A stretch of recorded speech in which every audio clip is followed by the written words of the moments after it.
안녕하세요. 김원준입니다. 연합뉴스의 노조는 어제 박노항 사장을 비롯한 경영진과 이사진의 사퇴를 촉구했습니다. 지난 4월 검찰이 이건희 회장의 성매매 의혹 수사를 마무리했다는 단독 기사를 박 시장이 사회부장에게 전화해 삼성의 광고 현황을 이야기하며 막았고, 이에 기자들이 반발하자 민감한 표현이 빠진 채 보도됐다는 겁니다. 연합뉴스의 노조가 경영진의 사퇴를 촉구한 것은 지난 8월 장충기 사장에게 문자한 언론인 명단에 포함됐던 조봉래 편집인에 대한 사퇴 촉구 이후 최근 2달 사이에만 벌써 두 번째입니다. 국가기관통신사로서 연합뉴스의 독립성은 대단히 중요하죠. 하지만 현 박 사장 체제 출범 이후 첫 번째 방문은 국립현충원이었고, 첫 번째 행사는 호국 영령을 기린다며 국기 개양식을 했었고, 첫 번째 조치는 편집의 독립을 위한 제도부터 폐지하는 것이었습니다. 그런데 그렇게 애국과 순국 선열을 생각하며 국기 개양식까지 하는 경영진이 정작 걱정한 걸로 드러나고 있는 사안들은 어떻게 다 삼성입니까? 국립현충원에 돈을 모셔둔 건 아니잖아요. 연합뉴스의 노조를 응원합니다. 김원준 생각이었습니다.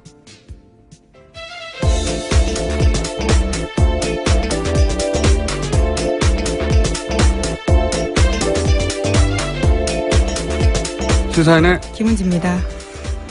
어제 1주년 재밌었어요? 네, 많은 분들이 찾아오셔가지고요. 더욱 좀 긴장됐었습니다, 사실. 긴장되셨군요. 예. 어제 김은지 기자가 세계 최초로 검색어 1위를 포탈에. 예. 그리고 뭐 이쁘다, 내 취향이다 이런 문자도 오고 그래요. 예. 아, 예. 사설 댓글 부대를 운영하고 계십니다. 네. 민망합니다. 인상적인 분들도 꽤 있었습니다, 어제. 예. 새벽 3시까지 오신 분들은 입장을 했고, 예. 새벽 4시 때부터는 입장이 실패하셨는데, 기억이 나는 분들은 지방에서 오셔가지고 전날 밤에, 예. TBS까지 오셨는데 주무실 데가 없잖아요. 그래서 밤을 새신 분들이 있었어요. 상암동 여기 스튜디오 앞에서요. 그러니까요. 아이고, 고생이 많으셨네요. 저는 다음부터 TBS에서 모텔을 운영해야 한다고. 큰 돈을 벌 수 있다. 그리고 사인회도 했는데, 사인회 중에 가장 기억에 남는 분은 마스크를 쓴 게 아니라 얼굴 전체를 가리고 오신 분 있어요. 왜 그러셨답니까? 눈만 이렇게 나오게. 아니 그러니까 너무 궁금해요, 그분이 왜 그랬는지. 연예인이신가요? 아니, 얼굴을 그렇게 가리고 모르겠어요. 신분을 드러낼 수 그래서, 없는 팬심을. 예. 이분은 평일날 저희가 9시 끝나거든요. 네, 다시 방문해 주십시오. 국정원인지 정체를 확인해야 되겠어요. 저희 게시판이나 문자판에. 마스크 오늘 재방문 예정하면 저희가 9시에 예, 사인을 했던 장소에 가서 기다리는 걸로 하겠습니다. 왜 마스크 정도가 아니고 얼굴 전체를 가리신 건지 매우 궁금합니다. 자, 여기까지 하고 뉴스를 진행해볼까요? 예, 브리핑해볼까요? 네, 계속해서 외교안보 소식 전해드리고 있습니다. 미국이 전략 폭격기 B-1B 랜서를 NLL 넘어서 최북단으로 출격시킨 데에 대해서 북한도 맞대응식으로 나설 경우에 자칫 위기 상황으로 번질 수 있다는 우려가 나오고 있습니다. 하지만 이 같은 긴장 속에서 미국 양측이 수위를 조절하려는 움직임도 있다라는 한국일보 지적이 있는데요. 세라 허커비 샌더스 백악관 대변인은 우리도 한반도의 평화적인 비핵화를 계속 추구하고 있다라고 밝혔습니다. 뿐만 아니라 허버트 맥메스터 국가안보 보좌관도 관련된 내용들을 말했는데요. 우리가 하고 싶은 것은 전쟁을 피하는 것이다 라고 밝혔습니다. 또 리용호 외무상 같은 경우에도요. 기자회견에서 자위권을 언급하긴 했지만 위협 수위를 계속 낮추고 있다는 점에 주목해야 한다라고 한국일보가 지적하고 있습니다. 북한 외무상은 수소폭탄 실용되지 않겠냐 다음 수순 얘기했다가 로켓 정도로 쏠 것처럼 얘기했다. 그 다음에는 전략 폭격기를 떨굴 권리를 가지게 될 것이다. 이미 있는데 점점 발언 수위는 낮춰지고 있어요. 예. 그러나 이 발언 수위가 낮춰졌다가 다시 트럼프 대통령이 나와서 발언 수위를 끌어올립니다. 예. 이걸 지금 몇 달째 반복하고 있고, 예. 트럼프 대통령은 이 긴장을 의도적으로 고조시키는 게 분명해 보여요. 이게 한두 번도 아니고. 예. 그러다가 어느 순간 이 지구를 핵 전쟁 위기로부터 구하는 슈퍼히로, 예. 이게 되고 싶은 것 같고요. 예. 북한은 또 철저하게 이 기회를 활용해서 핵 보유국으로 사실상 인정받고 그리고 미국과 평화협력, 평화협정으로 체제 보장을 받으려고 하는 거죠. 북한 입장에서는 굉장히 성공적인 게 북한이 미국의 메인 사이드 이슈는 됐어도 메인 이슈는 된 적이 없어요. 지금은 메인 이슈입니다. 사실상. 네, 오바마 정부에서는 전략적 인내라고 해서 계속해서 북한 이슈를 뒤에 뒀었는데요. 네, 트럼프 정부는 의도적으로 무시했다면 트럼프 대통령은 맨 앞에 올려놓고 연일 핵전쟁에 대한 이야기 하고 있고요. 이 가운데 우리 정부는 정말 테이블 위에 카드가 너무 없어요. 개성공단 가지고 그걸 빌미로 만날 수도 없고 대화 채널도 완전히 차단됐고 사드도 이미 배치가 됐고 카드로 쓸 게 없습니다. 전 정부에서 남겨준 게 없어요. 싸그리 다 막아버려가지고 이런 가운데 이제 보수 진영에서는 전술핵 얘기하는데 그건 미국도 말도 안 된다고 대응했고요. 여하간 지금 몇 달째 똑같은 뉴스를 반복하고 있습니다. 트럼프 대통령이 세게 발언하고 그다음 보좌진들이 또 수위를 낮추고 또 트럼프 대통령이 세게 발언하겠죠. 오늘 내일. 트위터를 주로 챙겨보면 될 것 같습니다. 네, 세게 발언. 이런 가운데 이제 이런 뉴스를 다루는 우리나라 진보 보수 매체의 확연히 차이나는 태도들도 있어요. 드러나는. 그죠? 예, 허버트 맥메스터 백악관 국가안보보좌관 발언을 조선일보와 한겨레가 굉장히 다르게 보도했습니다. 앞서서 내세운 내용들이 다른데요. 조선일보 같은 경우에는 오늘 아침에 허버트 맥메스터 국가안보보좌관 발언을 이렇게 보도했습니다. 현재 4-5개의 시나리오를 검토하고 있고 일부는 더 험악하다면서 군사행동 시나리오가 있다라는 부분들을 강조했습니다. 군사행동 시나리오가 있다는 건 오래전부터 나온 얘기인데 이걸 이제 타이틀로 뽑은 거고요. 말하자면. 그리고 반면에 이제 한겨레 같은 경우에는 뭐라고 했죠? 예, 북핵 문제를 풀 수 있는 정밀 타격은 존재하지 않는다라면서 트럼프 행정부의 외교안보 분야 최고위급 관료가 선제적 대북 군사행동이 어렵다라는 점을 공개적으로 밝힌 게 처음이다라고 강조했습니다. 이런 얘기를 한 게 국방장관이 서울을 위험에 빠뜨리지 않는 군사 옵션이 있다라고 일주일 전쯤에 얘기했거든요. 거기 대해서 이제 추가적으로 그 발언을 사실상은 부인한 거죠. 네, 모든 대북 군사 옵션들이 한국을 위험에 처하게 하는 북한의 대응 초래할 수 있다라는 점 인정한 겁니다. 그러니까 똑같은 말을 했는데, 보수 매체에서는 군사 시나리오가 있다라는 얘기를 했고, 진보 매체에서는 그런데 북핵 문제를 풀 수 있는 군사 봉쇄 같은 것도 없고 그리고 정밀 타격 같은 것도 존재하지 않는다. 선제 공격을 할 수 없다. 전쟁이 나면 전면전이라는 거죠. 그래서 전쟁 가능성이 떨어진다는 이야기인데 이게 정반대로 지금 진보 매체와 보수 매체는 보도하고 있어요. 보수 매체는 이제 안보 위기 라야 자신들의 극우적 안보관이 팔리니까 더 위기라고 강조하는 거죠. 매일매일. 매일매일 자신들은 정상 출근하면서. 전쟁이 날 것만 같다는 보도를 지금 한 석 달은 계속 보도하고 있는 것 같습니다. 자, 이렇게, 저희도 거의 똑같은 얘기를 계속 반복하고 있는데, 전쟁이 날 것처럼 트럼프 대통령 얘기하고 보좌진들은 수위를 낮추고 다시 트럼프 대통령 수위를 끌어올리고 다시 낮추고 그리고 우리 보수 매체들은 전쟁 난다고 계속 얘기하고, 진보 매체들은, 다른 맥락도 봐야 된다라고 얘기하고 있습니다. 외교적으로 해결해야 된다, 이런 이야기. 그리고 국방장관도, 그러니까 서울을 위험에 빠뜨리지 않는 군사 옵션이 있다고 말했던 국방장관도 결국은 또 북한 문제를 외교적으로 하려고 하는 거다 이런 얘기를 했죠 또. 예, 어제 인도에서 그렇게 밝혔는데요. 제임스 매티스 미국 국방장관 같은 경우에는 북한 문제를 외교적으로 해결하길 바란다라고 밝혔습니다. 또 이 문제를 외교적으로 푸는 것, 그것이 우리의 목표라면서 트럼프 대통령은 이 문제에 관해서 매우 분명했다 이렇게 밝혔습니다. 뭘 매우 분명합니까? 외교적으로 풀길 바란다고 해놓고 또 전쟁 얘기를 트럼프 대통령이 몇 번째 하는 겁니까? 이게 정말 분열적이에요. 대단히.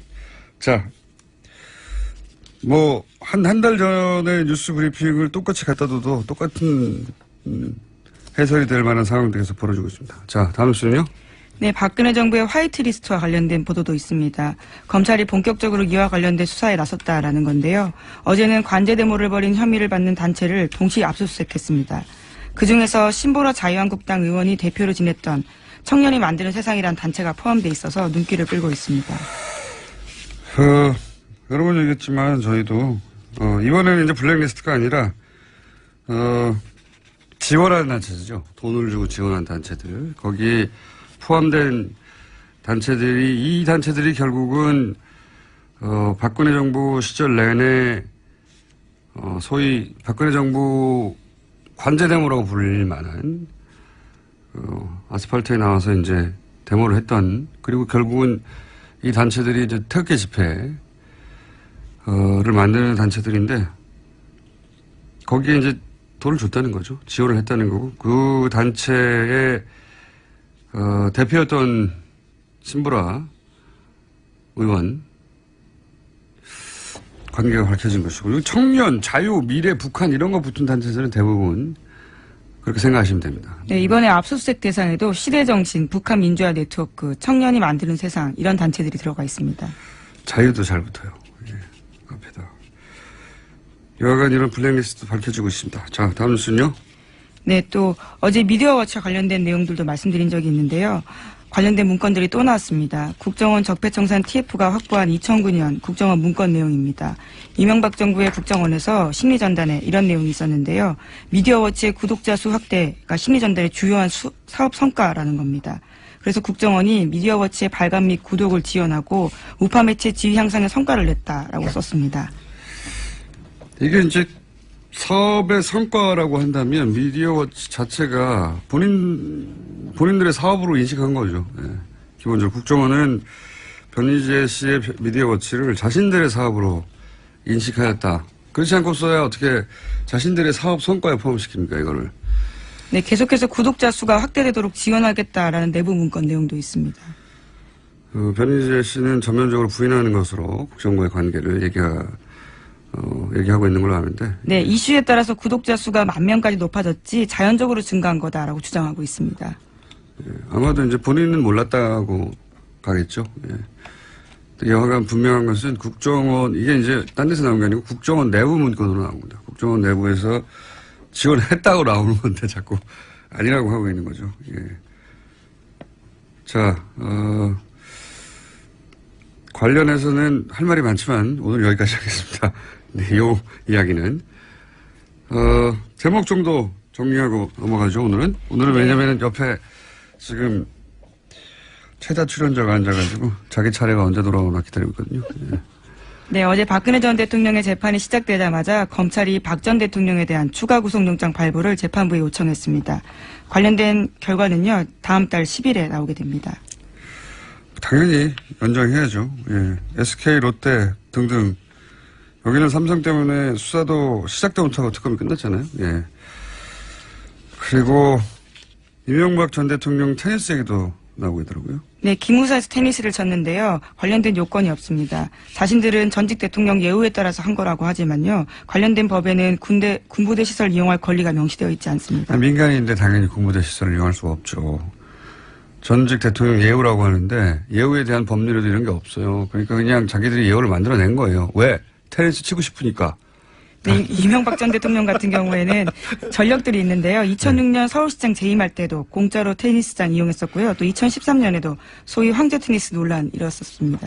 거기까지는 그렇다고 쳐요. 예. 군부대에 들어가서 이제 민간인들과 섞일 수 없다는 거죠. 예.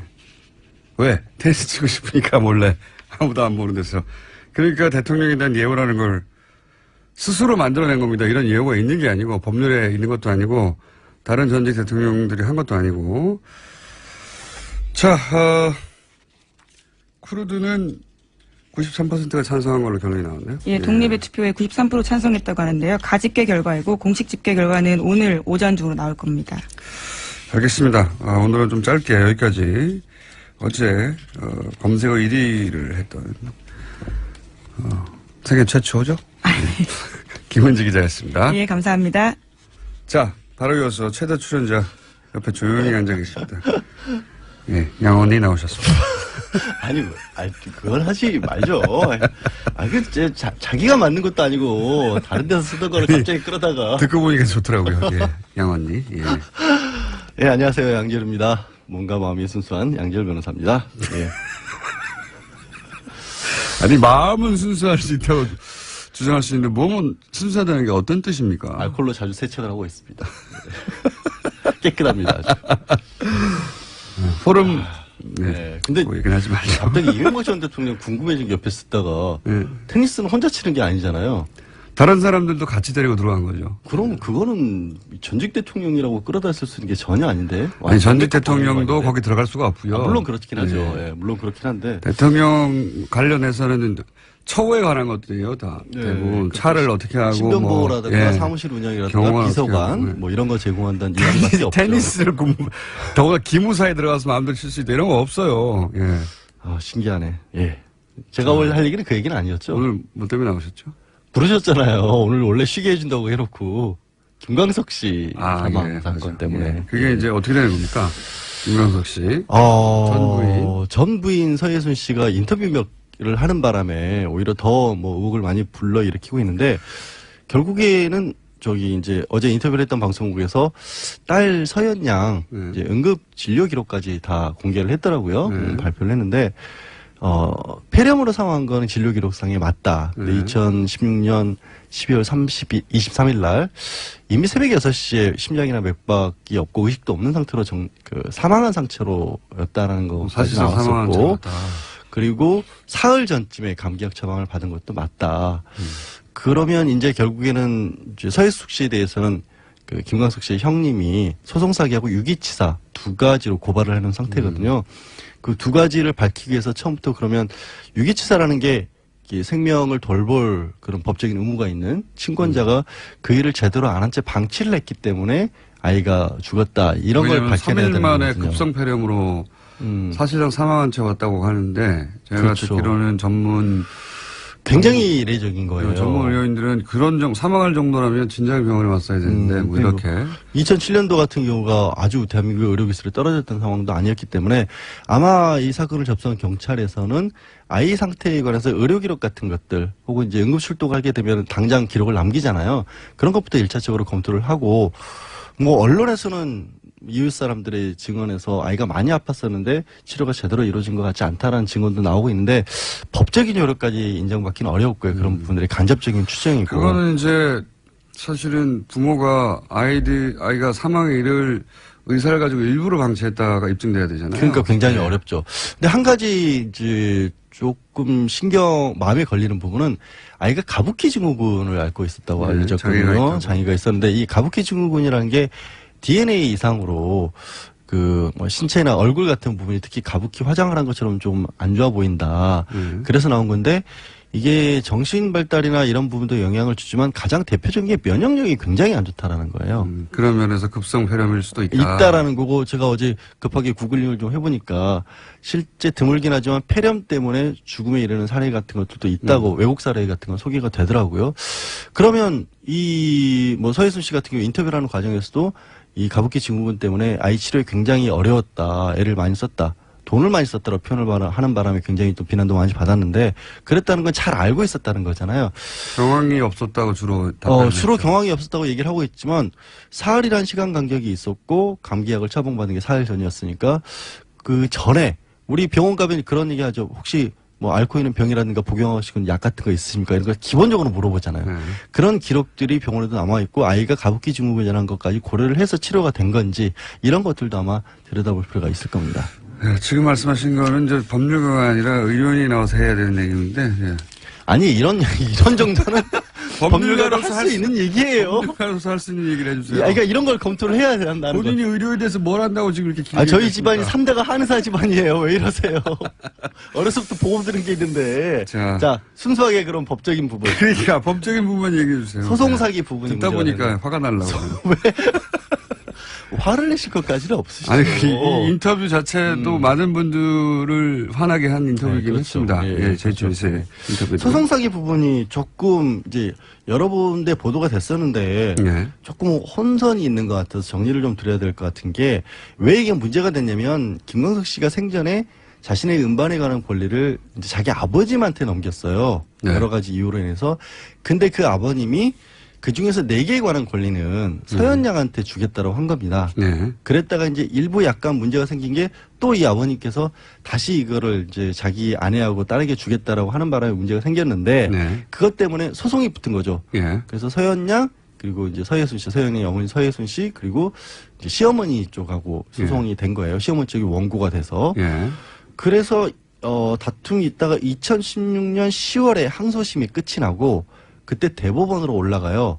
근데 그 대법원 판결은 2008년 6월에 끝이 나는데 예. 그러면 생각해 보시는 게 중간에 2007년 12월 23일 날 서현양이 사망을 했으니까 재판이 계속되는 도중에 아이가 사망을 한 겁니다. 예. 그럼 이것도 좀 문제가 있는 게 아니냐. 근데 이거는 사실은 문제가 없어요. 왜냐하면 그때 당시에 이미 서현양이 미성년자였기 때문에 서예순 씨 어머니하고 자기가 피고지만 서예순 씨가 대리를 하고 있는 상황이었고 예. 변호사도 선임이 돼 있기 때문에 변호사가 선임된 경우에는 당사자가 사망을 하더라도 소송이 중단되거나 하는 건 아니에요. 어차피 그리고 다만 그걸 숨겼다는 게 그게 조금 도의적으로 문제가 있을 수도 또는 뭐 있지만 인간적으로 이상하다고 할 수 있지만 법률적으로는 네, 법률적으로는 문제가 없을 수 문제가 있어요. 없다. 근데 문제는 뭐가 문제입니까? 2008년 6월에 대법원의 판결이 확정 판결이 아니라 파기환송이었어요. 파기환송. 네. 그래서 고등법원으로 돌려보내서 새로 재판을 해야 되는데 네. 거기서 새로 재판이 열린 게 아니라 예. 당사자들끼리 합의를 해버립니다. 아하. 그러니까 시어머니 측하고 예. 서예순 씨 측하고 합의를 해서 예. 그러면 이거는 그냥 4개는 서현양에게 주자. 라고 할 때도 역시 서현양의 이 사망 것을 알리지 않았다. 숨겼다는 거예요. 그러니까 만약에 그 합의 당시에 서현양은 사망했다고 하면 또다시 재판으로 갔겠죠. 당연히 그렇다라고 지금 네. 유가족 측은 주장을 하는 게 당연하네요. 이게 예. 합리적이라고 생각이 드는 게 그렇죠. 이 시아버지가 서현양에게 그 4개의 음반을 주겠다고 한 이유는 예. 아까 말씀드렸다시피 몸이 좀 많이 안 좋은 상황이고 손녀에 대해서 그렇죠. 아이고 하니까 학비라든가 예. 생활비라든가 여러 가지 것들을 주기 그래 위해서 그러면 더 이상 재판하지 말고 손녀에게 주겠다고 한 건데 네. 손녀가 사망했는데 굳이 그럴 이유가 없었다라는 거예요. 그리고 아들도 사망하고 이제는 관계 끊어졌잖아요. 그렇죠. 예. 그러면 더더군다나 손녀가 사망했던 사실을 알리지도 않았었던 며느리에게 그걸 줄 이유가 있었어요. 그러면 이건 뭐에 해당됩니까? 그래서 이 부분이 소송 사기가 될 수 있다라고 김광석 씨 측은 유족 측은 주장을 하고 있는 겁니다. 변호사로서 보실 때 가능성이 있죠. 왜냐하면 대법원에 간 거는 말씀드렸다시피 크게 문제가 되지 거기까지는 않는데 법률 대리인이었기 때문에 새로 돌아온 상황은 이거는 새로운 상황이라고 봐야 돼요. 그렇군요. 이게 보통은 생각하길 당사자가 죽은 상태에서 알리지 않고 계속 재판하기 때문에 문제가 있다고 생각하지만 미성년자이기 때문에 그건 상관이 없어요. 법률적으로는 따질 수가 예, 없다. 변호사도 선임돼 이상하지만 법률적으로 따질 수 예. 없고 그게 돌아오고 나서 그 손녀가 살아있다는 전제하에 그러면 저작권을 줄게 예. 우리가 합의할게 했는데 그때 이미 사망한 상태이기 때문에 아하. 근데 그런 그게- 이유로 사망을 숨겼다고 그 동기를 추정해 볼 수도 있겠네요. 그 부분은 이제 김광석 씨 유족 측이 주장하는 건데 한 가지 이제 문제는 그렇게 파기환송해서 돌아왔을 때 재판이 예. 재판을 끝난 상황에서 새롭게 시작한 재판으로 봐야 될 것이냐 아니면 기존 재판이 이어지고 있는 상황으로 봐야 될 것이냐는 법률적으로 좀 다툼이 있어요. 그것도 하나의 중요한 쟁점이 될 겁니다. 어쨌든 핵심은 합의를 했는데 합의할 때 숨겼다. 그렇죠. 예. 그 혜택을 받을 당사자가 사망했다는 것을 상대방한테 숨긴 거 아닙니까? 그렇죠. 근데 사망을 하면 당연히 이 서현양의 사망으로 그 모든 권리는 이제 지금과 같은 상황, 서예순 씨에게 다 가 있는 상황이 되는 거죠. 그래서 유가족 측에서는 조금 이거는 변호사 같네요, 이제. 조금? 아, 좀 너무하세요. 여태 지금 5분 동안 계속 법률 얘기만 했잖아요. 아까 급성폐렴 얘기할 때는 네. 제가 그 부분도 유기치사 설명을 하기 위해서는 필요한 부분이었어요. 급성폐렴에 대해서 이 양반이 뭘 한다고 자, 지금 3대 한의원. 구글 하고 와가지고 지금 3대 한의원. 영어로 구글했어요? 그거 찾아보려고. 예. 왜 이러세요? 자, 3대 예. 3대 한의원? 예. 그렇습니다. 예. 그러면은 그 가족 친지한테 물어보든지요. 3대 한의원을 하신 가묵 기명과 급성폐렴에 대해서 저희 아버지는 평소에 이렇게 말씀하셨습니다. 제가 그러면 조금 믿겠어요. 구글을 하고 와가지고 지금 아무나 할 수 원래 있는. 변호사들도 그런 자료 찾을 때 그렇게 해요. 예. 그 증거자료 냅니다. 그런 논문들. 자, 소송 사기의 가능성이 있다. 다른 거는 지금 걸릴 여지가 없는 거죠. 다른 거는 이제 김광석 씨 본인의 사망에 관해서는 정말 들여다보기 어려워요. 이청설 경찰서장도 어렵다고 했는데. 너무 오래됐고요. 예. 근데 한 가지 약간 여지는 남겨두고 있는 게 지금 서해순 씨가 이상호 기자를 명예훼손으로 고발을 하겠다고 했잖아요. 네. 그걸 원해요 또. 그렇죠. 기자는. 왜 원하고 있냐면 네. 허위사실 유포에 의한 명예훼손으로 고발을 하면 이게 허위사실인지 아닌지 아닌지를 밝혀야 되니까. 알아보기 위해서 김광수 죽음을 돌아볼 수 있는 게 아니냐라고 네. 이상호 기자는 기대를 하고 있는 거죠. 이상호 기자가 원래 어떤 사안을 추적할 때 그런 식으로 나를 고소를 해라. 네, 그게 변태적이죠. 소송 패티시야. 그건 변태적인 방식으로. 그런데 또 그게 유일하게 진실에 접근할 루트일 경우가 있습니다. 그렇죠. 네. 지금은 왜냐하면 2000년도에 이미 공소시효가 끝이 났고 돌이킬 네. 수 있는 방법은 없어요. 그만하세요 이제. 알았어. 아니 마지막 부분은 좀 얘기를 해주세요. 변호사 같다고 좀. 변호사 같아요. 네, 소송 조금 말고 세계에서는. 많이. 예. 네. 왜냐하면 이렇게 디테일하게. 지금까지 몸과 마음이 순수한 양기열 변호사였습니다. 감사합니다. 예, 고맙습니다. 내년 지방선거 최대 격전지 또 예상되는 경기도지사 최근 남경필 도지사와 이재명 시장의 설전을 주고받고 있습니다. 네. 지난 시간에 저기 이재명 시장은 전화를 연결했고 오늘은 조금 더 급하신 남경필 도지사 스튜디오에 직접 모셨습니다. 안녕하십니까? 네, 안녕하십니까? 예. 저희가 스튜디오에 한번 나오시라고 한 지가 1년 가까이 됐습니다. 네. 예. 본인 코가 석자가 돼서 이제야 나오시네요. 원래 그런 겁니다. 급해야 나옵니다. 그리고 이제, 이 도지사님 보좌진들이 굉장히 훌륭합니다. 네. 질문지하고 답변을 이렇게 막 10페이지짜리를 준비해가지고 저한테 대본으로 보냈어요. 근데 그대로 안 하실 거잖아요. 그러니까 왜 이런 일을 하는 거죠? 그래도 우리 보좌진들 열심히 해야죠. 자, 이재명 시장님과 주거니 박건이 최근에 하시는 거는 제가 좀 이따 여쭤보기로 하고 아무래도 아드님 이야기, 장남 이야기를 잠깐 먼저 하고 넘어가는 게 좋겠습니다. 네. 예. 그 혐의는 사법기관에서 따질 것이고요. 네. 예. 제가 묻고 싶은 것은 물론 그 잘못은 잘못인데 혹시 이 사건이 소위 그 바른정당의 독자적인 노선을 강조하는 자강파, 본인도 대표적인 자강파가 가장 먼저 탈당하신 분입니까? 네. 자강파에 대한 어떤 설계의 징후를 개인적으로 느끼신 적은 없으십니까? 일말이라도. 아닙니다. 그런 건뭐 느끼진 못했고요. 네. 이건 뭐 저희 아들 녀석 잘못이니까요. 그냥. 뭐 아버님 부모로서는 당연히 그런데 제가 이제 이런 말씀을 드린 이유는 이혜훈 대표 자진 사퇴 후에 이제 유승민, 김무성 대결을 부담스러워하는 분위기 속에서 자 그러면 남경필 도지사를 차기 당대표로 맡게 하자. 이런 이야기가 당내에서 활발하게 나오는 바로 그 시점에. 네. 예. 그러니까 이게 그 김무성 전 대표 쪽으로 힘이 쏠리면 이제 소위 말해 통합파, 자유한국당과 어떻게든 합치자고 하는 파가 네. 당을 장악하게 되는데 그게 아니라 남경필 도지사 자강파가 다시 한번 그래 그러면 남경필 도지사한테 당대표 맡기지 이런 타이밍에 이런 사건이 터져서 굉장히 기가 막힌 우연이고 예. 그래서 제가 여쭤보는 건데 본인이 그런 건 느끼신 적은 없고 네, 그렇게 느끼진 못했고요. 당내에서는 그런 얘기 있다는 건 아시죠? 뭐 몇 분들이 그런 말씀 하시는 건 들어봤습니다. 그죠? 예, 한 가지만 더 여쭤보고 제가 그런 얘기를 하는 이유 중에 하나가 언론으로는 처음 한 거라고 보도되긴 했는데 본인도 이제 당황스러우니까 일단 무조건 처음 한 거라고 했을 수도 있고요. 실제 처음 한 거일 수도 있고요. 근데 처음 한 게 아니라면 이게 전제입니다. 아니라면 보통 정보기관들이 이런 사실을 주요 정치인의 자녀에 관한 정보들을 알고 있고 네. 그래서 사전에 알고 있다가 남경필 도지사가 다시 글로 그래서 이제 미끼를 던져놓고 그걸 던지기라고 하잖아요. 예. 실제 이런 약물 관련 수사에 흔히 쓰이는 수법 이렇게 미끼를 던져놓고 기다리는 그런 징후 계속 못 느꼈다고 하실 거죠. 예. 네, 그런 건 뭐.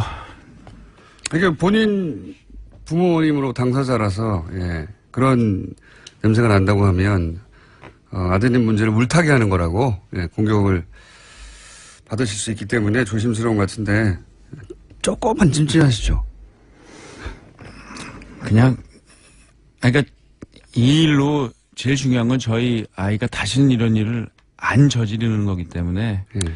아니 그런 것 때문에 당했다 이런 식의 마음을 가지면 안 됩니다. 그래서 그냥 잘못했고 어떻게 하면 극복할까 거기에만 저희 가족들은 전념하겠습니다. 그러면 저는 계속 이런 찜찜함을 갖고 있겠습니다. 네.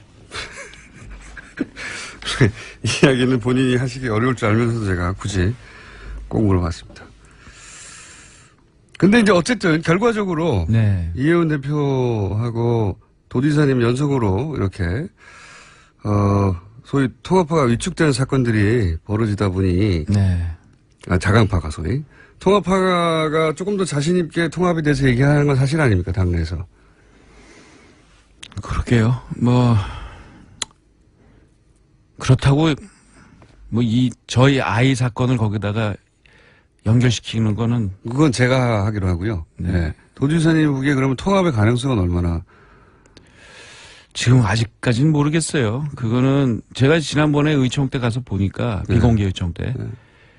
지금 당장 뭐 지금 자유한국당 상태로 통합하자는 분은 한 분도 안 계세요. 이 전제 조건들이 있기 때문에 출당 뭐 이런 게 있기 때문에 전제 조건의 허들이 점점 낮아지고 있지 않습니까? 낮아지고 있는 분들도 있고 네. 여전히 똑같은 분들도 있고 아직은 가능성이 있긴 있다고 보세요?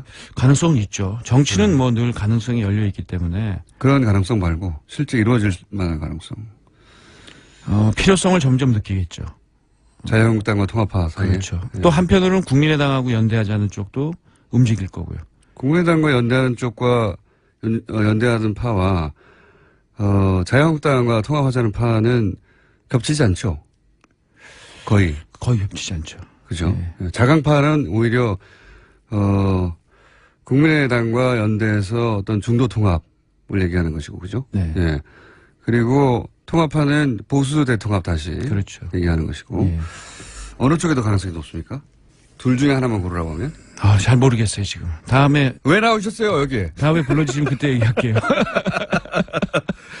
가장 애매합니다, 지금. 지금요? 네. 둘 다 가능성이 있습니다. 있다. 예. 예. 경기도는 이미 국민의당하고 바른정당이 경기도 의회에서 합해서 국민바른연합이라는 교섭단체를 만들었거든요. 국민바른연합이요? 예. 예. 이미 시작을 했습니다.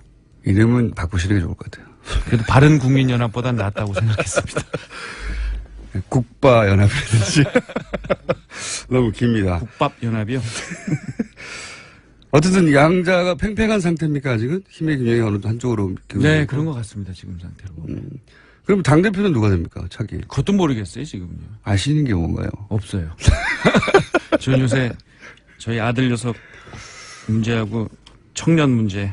청년. 네, 제일 관심이 큽니다. 자, 그럼 청년 얘기 하다가 오늘 그때 나오셨기 때문에 다시 또 돌아가서 괴롭히는 걸로. 네. 이재명 시장이 이렇게 얘기했습니다. 네. 본인은 청년 통장에 대해서 문제 삼은 게 아니고 청년 연금 1억 사업이 있다. 논리를 간단하게 추적해서 말씀드리면 경기도에 대략 300만 정도의 청년이 있는데 이 사업의 수혜자는 대략 2~3천 명 정도 될 것이다. 그러면 혜택이 0.1% 못 받는데 이거 로또 아니냐, 사행적이다. 그냥 듣기로는 일리 있습니다. 여기 대해서 뭐라고 반론하시겠습니까? 그러니까 이 사행성이라고 하는 것은 이제 사과를 하셔야 돼요. 그거는 청년들에 대한 모욕입니다. 근데 그래서 그 부분도 그렇게 말씀하실 거를 미리 예측하고 이재명 시장이 인터뷰하기를 본인은 청년들을 지정한 게 아니라 그런 정책을 만든 도지사님을 공격하는 거라고 하거든요. 예. 아니 그러니까 그런 거에 그 얘기는 뭐 거꾸로 얘기하면 뭐냐면 사행성에 걸려든다는 거 아니에요, 그 청년들이. 근데 그 청년들은요 정말 가진 것 없이 집에 재산도 별로 없을 거예요. 그리고 지금 현재 월급도 별로 못 받으면서 중소기업에서 일하는 청년들이고요. 그런 청년들에게 저는 특혜 주는 거 맞다고 봅니다.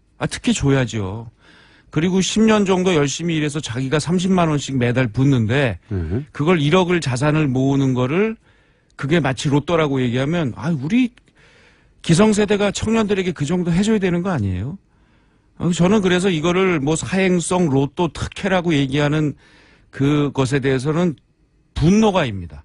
분노가. 예. 그리고 이런 표현 좋습니다. 예, 분노가 왜냐면 있고요. 계속 싸움이 일어날 거기 때문에. 근데 오늘 이재명 시장은 왜 안 나온 거예요? 어제 나온다고 그러지 않았어요?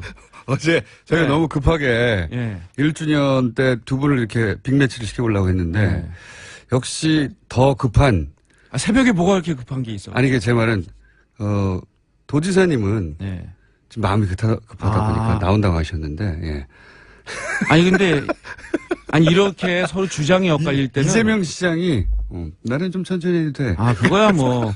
근데 대질신문이 최고잖아요. 자꾸만 주장이 엇갈릴 때. 조만간에 저희가 대전신문 자리 마련하겠습니다. 네, 그러게요. 하긴 한다고 했거든요. 그러면 뭐 그때 자세히 얘기하면 되겠는데요. 예. 논리가 다 폭로될까봐. 그러니까 이거는 제가 볼 때는 딱 붙어서 얘기하면 네. 누구 말이 옳고 누구 말이 그른지 뭐 옳고 그른 건 아니고. 도지사님 말도 일리가 있습니다. 특별히 상황이 어렵고 소위 계층 상승의 가능성이 매우 낮은 1,000명, 2,000명 혹은 2,000명, 3,000명에게 아니에요. 그것도 틀린 게 10,000명입니다.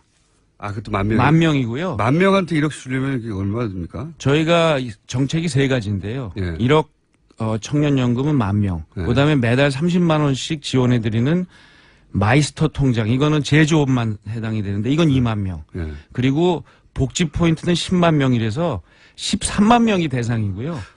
이게 전체 대상자가 쭉 따져보니까 저희가 84만 명 정도 되거든요. 예. 그래서 84만 명 중에 이 선발위원이 약 15% 정도 됩니다. 총액이 얼마나 들어가는 겁니까? 이게 10년 동안 6천억. 6천억이요? 매년 한 600억 정도 드는데 경기도 지금 올해 되면 3조 2천억 빚 있던 거 제가 도지사 된 이후에 다 갚거든요. 네. 빚도 없어요. 600억 정도 충분히 할 수 있는 예산입니다. 1년에 600억 정도. 예. 이거 제가 볼 때는 한번 해보고. 전체 복지 예산의 몇 퍼센트 예상됩니까? 이게? 복지 예산은 지금 저희 예산의 30%니까 이게 뭐 몇 조 들어가는 거기 때문에 그거하고 비교할 수는 없고요. 예를 들면 뭐 지금 급식 지원하는 거에 저희가 1년에 한 1,500억에서 2,000억 정도 지원합니다. 네. 무상급식에. 네. 그거에 비하면 뭐 액수도 작고 저는 이 정책은 더 확대해야 된다고 봐요. 지금 요번에 저희가 일하는 청년 통장은 이재명 시장께서도 찬성을 하더라고요. 그렇죠. 예. 그게 3년 동안 1,000만 원 만드는 정책이에요. 예. 저희가 이거 4,000명 전체 10,000명 모집인데 요번 차수는 4,000명인데 3만 명이 왔어요. 중간중간에 이재명 시장님을 더 공격해 주세요. 네. 그건 여기 와서 같이 딱 1대1로 대질신문 할 때 제가 아주 그냥 정확하게 토론을 했으면 좋겠고요. 그래서 이게 저희가 3년짜리를 1,000만 원으로 했던 거를 본인이 30만 원으로 내고 기간을 3년에서 10년을 늘려서 이게 10배가 된 겁니다. 진작에 하지 이거 추경을 급하게 한 거 보면은 다음 선거용이다 이렇게 하는 비판도 있습니다. 그러니까 이게 3년 동안 준비한 정책이에요. 정말 이게 제가 지사 된 다음부터 3년 준비해서 지금 하시는 겁니까? 그렇습니다. 네. 한 3년 정도 걸려요. 제대로 정책 만들려면. 그래요? 예. 약간 궁색한데요. 그 추경이 안 됐잖아요. 그래서 내년 본 예산부터 저희가 이거 혹시 이런 거 아닙니까? 내가 서로 도지사가 안 되더라도 남은 예산을 내가 탕진해 버릴 테야 이런 거 아니에요 혹시? 탕진할 필요도 없고요. 저희 경기도 지금 빚 많이 갚고 예산 좋아서 괜찮습니다. 좀 더 하고 싶어요. 더 하고 싶다. 네, 저는 문재인 정부가 이런 거 좀 같이 해서 네. 자 정부도 할 테니 우리 5년에 1억짜리 만들고 숫자 좀 늘려보자. 이렇게 좀 해줬으면 좋겠어요. 이런 생각은 없어요. 이제 이재명 시장의 뭐 자세한 반박은 또 본인이 하실 테니까. 근데 그럼요. 취지는 이해하는데 대상자가 뭐 2,000명, 3,000명이든 혹은 10,000명이든 300만에 비해서는 적으니까 액수를 좀 줄여서 좀 더 넓은 대상자에게 혜택이 돌아가도록 하는 개 복지라는 정신에 맞는데 1억이라는 숫자로 이렇게 임팩트를 주기 위해서 굳이 1억을 정한 거 아니냐. 그러니까 그건 맞죠. 아니 그 눈으로만 보면 그렇게 보일 거예요. 왜냐하면 부처님 눈으로 보면 그렇게 안 보입니다. 왜냐하면 예. 지금 말씀드린 부처님 대로 눈으로 보면 시주하라 하겠죠, 이 돈을 그냥. 예. 그래서 이 더 넓게 하면 지금 아까 말씀드린 대로 복지 포인트 같은 경우가 넓게 해서 10만 명, 이게 1년에 120만 원 정도의 포인트를 받거든요. 네. 그걸 넓게 10만 명 단위로 짠 겁니다. 모수가 85만인데 약 13만 명이면 15%가 대상자면 이게 상당히 많은 대상자가 돼 있는 거고요. 0.1%라고 말하는 건 과장이다. 아, 그거는 네. 뭐 늘 정치적으로 이렇게 딱 0.1%, 이 팩트가 잘못돼 있어요. 그러니까 허위사실 유포에 걸릴 수 있습니다. 0.1%라고 하는 것도 지나치게 뭐 계산을 박하게 한다든가 아니면 그런 식의 정치적 수사지. 네. 0.1%가 아니다. 아니, 그리고 1억하고 비슷한 거네요. 1억 그러니까- 빡 하는 거랑. 그러니까 근데 우리 청년들한테 네. 10년 정도 일하면 자산 1억 만드는 게 이게 어떻게 로또입니까? 그러면 경기도 본인이 돈을 내는데. 경기도에 사는 청년들은 요 프로그램에 뭐랄까요 선정되면 네. 10년간 지원을 받는 겁니까? 그렇죠. 본인이 파기하기 전까지는. 본인은 뭘 약속해야 됩니까? 10년 동안 중소기업에서 일하면서 본인이 10만 원을 내면 3,300만 원 받는 거고요. 20만 원 내면 6,600만 원 받는 거고 30만 원 내면 1억 받는 거예요. 30만 원을 일회성으로 내는 겁니까? 매달 30만 원씩. 아, 매달 30만 원씩 내면 본인이 3,600만 원을 붓는 꼴이잖아요. 네. 10년이면. 그러면 그러면- 경기도가 매칭을 해서 3,600만 원을 또 대줍니다. 경기도로 이사 가야 될 것 같은데 이거 오세요. 경기도에 이런 정책 많아요. 주거 정책도 있고. 살다가 이사 가면 어떻게 됩니까? 신규로 들어가는 거죠. 바깥으로 나가면 네. 그때는 이제 서비스가 종료되죠. 좀 갚아야 되나요? 아니 그때 것까지 저희가 다 드립니다. 다시 본인이- 돌아오면요. 다시 들어오면은 그때부터 다시 시작하면 됩니다. 근데 저희가 한 1년 정도는 유예 기간을 드려요. 1년 정도. 예. 근데 중소기업에만 있으면 됩니다. 같은 회사에 있을 필요는 없어요. 중소기업이라고 하는 그 법정 기준에 맞는 종업원 수의 네. 그런 기업에만 다니면 된다. 그렇습니다. 듣고 보니 좋은데요. 좋은 정책이에요. 그리고 이게 제가 왜 시작을 했냐면요. 예. 청년들은 일자리가 없다고 힘들어해요. 근데 중소기업에 가면 거꾸로 사람이 없다는 거예요. 저희가 이거를 조사를 다 해보니까 약 경기도 안에 중소기업에 약 15만 개 정도의 이런 구조적 일자리 미스매치가 있어요. 비어 있어요. 이거를 13만 명 정도를 우리가 이렇게 혜택을 줘서 청년들에게 중소기업으로 가라. 그러면 우리는 청년들에게 1억 자산도 만들어주고 그리고 매달 힘들면 당장 10년 힘들면 당장 30만 원씩 받는 정책도 하고. 근데 이렇게 한 번 이렇게 도가 예. 약속했으면 그분들은 그걸 계속 받아야 되는 거 아닙니까? 그죠? 그렇죠. 네. 당연히. 개인이 약속한 게 아니니까. 네. 그러니까 이게 이제 만약에 이게 시행되고 네. 도지사님은 내년에 당선이 안 되면 네. 상당히 가능성이 높은 얘기를 하고 계시군요. 그 혜택은 그러면은 계속 받되 이재명 시장이 이걸 계속 추진해야 되는 거군요. 만약에 당선된다면. 예. 이거는요. 네. 여야가 연정에 의해서 합의해서 한 정책입니다. 함부로 누가 와서 바꿀 수가 없어요. 여기서 여는 현재는 민주당인데 민주당 시의원들과 도의원들과 그럼요. 합의가 된다. 다 합의한 내용입니다. 그래서 1월 1일부터 전면 시행하기로 저희는 이 연정을 하면서 가장 좋은 것은 예를 들면 노동개혁이라든지 이러한 청년 정책이라든지 주거 정책을 여야 간에 합의로 하기 때문에 장기적인 정책이 가능하죠. 알겠습니다. 이재명 시장과 인터뷰할 때는 이재명 시장에게 제가 설득이 되려고 했고. 네. 도지사님과 설득되지 마세요. 이 얘기는 제 얘기가 맞습니다. 도지사님과 인터뷰하면서 도지사님한테 살짝 설득내려고 지금 노력하는 중입니다. 뭐 대신 표정인데 벌써 뭐 보니까. 두 분이 직접 만나서는 이제 제가 싸움을 부추길 것이고. 네. 혹시 거의 기정사실화되고 있는 것 같아요. 본인 입으로 명확하게 언론을 통해서 경기도에서 출마한다고 안 했을 뿐 뭐 이사 갈 필요가 없다 이런 식으로 얘기하는 거니까. 대개 어떻게 전망하시면 지금 여론조사는 좀 불리한 편인데.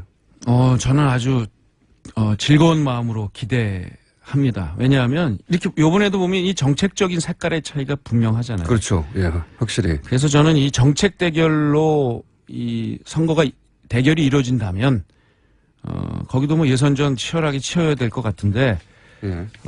굉장히 대한민국 정치사에서 의미 있는 선거 대결이 되지 않을까 생각을 합니다. 흑색 선전이 아니라 이번엔 정책 대결로 승부를 볼 수 있을 것 같다. 서로 뭐 흑색 선전할 위치에 있는 사람들은 아닌 것 같습니다. 위치에는 있지만 너무 거리가 서로 많아가지고요. 그러니까요. 그러니까 서로 그거를 서로의 뭐 흑색 선전을 물고 늘어질 자, 제가 보기엔 최고의 오프닝 시그널입니다. 코너 중에. 뜨거. 더 들을수록 네. 예, 좋습니다. 제 노래네요. 자, 오늘은 저희 뉴스공장 최초로 바른정당 이연속 지금 스튜디오에 직접 출연하셨고 오늘 고정 코너 하태경 최고위원 나오셨습니다. 네, 안녕하세요. 하태경입니다. 김명수 대법원장 반란표, 유일한 반란표로 지금 알려지고 있는데 바른정당에서 이제 공개된 뭐 반란이라기보다도 뭐 정확하게 이야기하면 우리 바른정당은 의원 개개인의 소신을 침범하지 않기로 했어요. 과거 이제 구태정당은 강제 당론이라 그래가지고 소신 투표를 하면은 그걸 징계할 수 있게 했어요. 그 최대 출당까지. 근데 이제 그게 그 당권파들의 독재 수단으로 쓰였기 때문에 바른정당은 새로운 정당이고 그런 걸 없앤 거예요. 당원 당규에. 없애긴 없앴지만 대법원장 정도의 중요한 인준 표결에 이렇게 반란표라고 표현될 난 찬성했어 이런 건 처음 아닙니까? 그 전에 저도 많이 했죠. 아니 기억을 못 하실 텐데 새누리당 시절에 어떤 분들은 뭐 박근혜 대통령이나 그 친박들한테 쓴소리 했냐 많이 했어요. 근데 기억을 못 하시는 건데 그때는 주요 정치인이 아니었기 때문에 물론 뭐 그런 것도 있었겠지만 근데 이번 같은 경우는 이제 사실 저는 애당심이에요. 바른정당을 정말 사랑하는 마음에서 이제 이게 당이 국민들한테 이제 좋게 평가받는 그게 뭐냐. 일사불란한 게 좋게 평가받는 거냐. 아니면 다양한 목소리가 있다는 소신 있는 목소리 여전히 있다는 게 좋게 평가받는 거냐. 저는 이번 결과적으로 저는 제가 맞았다고 생각합니다. 만약에 부결을 시켰다면 하태경이 고춧가루 뿌리려다 실패했구나.